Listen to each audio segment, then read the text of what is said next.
चीन में आई नई महामारी, क्या है तैयारी?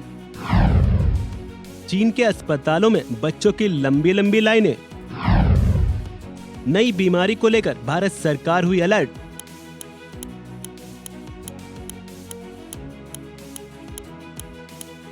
कोरोना काल की यह तस्वीरें शायद ही दुनिया कभी भुला पाए, लेकिन कोरोना के जन्मदाता चीन में फिर नई महामारी पनपने लगी है।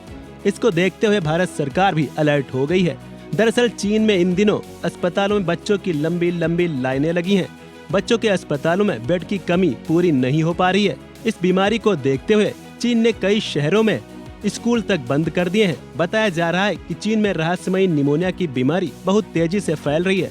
यह बीमारी खास तौर से बच्चों को अपनी चपेट में ले रही है। बीमारी को लेकर भारत सरकार कितना तैयार? चीन में आई इस रहस्यमयी बीमारी पर भारत सरकार भी नजर बनाए है। भारत सरकार स्वास्थ्य और परिवार कल्याण मंत्रालय का कहना है कि चीन में H9N2 के मामलों और बच्चों में तेजी से फैल रही सांस की बीमारी पर वे बारीकी से नजर रख रहे हैं। केंद्रीय स्वास्थ्य मंत्रालय का मानना है कि चीन में सामने आ रहे एवियन इन्फ्लुएंजा मामलों के साथ साथ सांस संबंधी बीमारी के समूहों से भारत को खतरे की संभावना बहुत ही कम है। इसके साथ ही स्वास्थ्य मंत्रालय ने यह भी कहा है कि भारत इसकी वजह से पैदा होने वाली किसी भी आपात स्थिति से निपटने के लिए पूरी तरह तैयार है। बीमारी को लेकर WHO ने भी चिंता जताई है और चीन से मामलों को लेकर जानकारी भी मांगी है।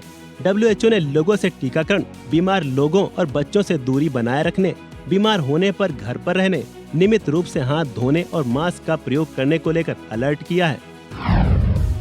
बीमारी से भारत को कितना खतरा? चीन में फैल रही इस रहस्यमयी बीमारी को लेकर भारत में भी लोगों की चिंता बढ़ना लाजमी है, क्योंकि देश कोरोना काल की मार से अभी पूरी तरह से उबर भी नहीं सका है। इस बीमारी से भारत पर खतरे के बारे में कहना अभी जल्दबाजी होगी। इस बीमारी से भारत पर खतरे के बारे में कहना अभी जल्दबाजी होगी। एक्सपर्ट की माने तो ये बीमारी क्या है, इसके बारे में अभी कोई पुख्ता जानकारी नहीं है। लेकिन चीन में बच्चों को निमोनिया, तेज बुखार और सांस लेने की परेशानी जैसे मामले बहुत तेजी से बढ़ रहे हैं। हालांकि ये कितने गंभीर मामले हैं और ये केस कैसे बढ़ रहे हैं, इसको लेकर कुछ भी साफ नहीं है। इस बीमारी का ज्यादातर प्रकोप उत्तरी चीन में है। बीजिंग और लियाओनिंग के अस्पतालों में इस रहस्यमयी बीमारी के सबसे ज्यादा मामले आ रहे हैं। बीमारी को लेकर चीन का मानना है कि कोरोना पाबंदियों के हटने और इन्फ्लुएंजा की वजह से मामलों में बढ़ोतरी हो रही है।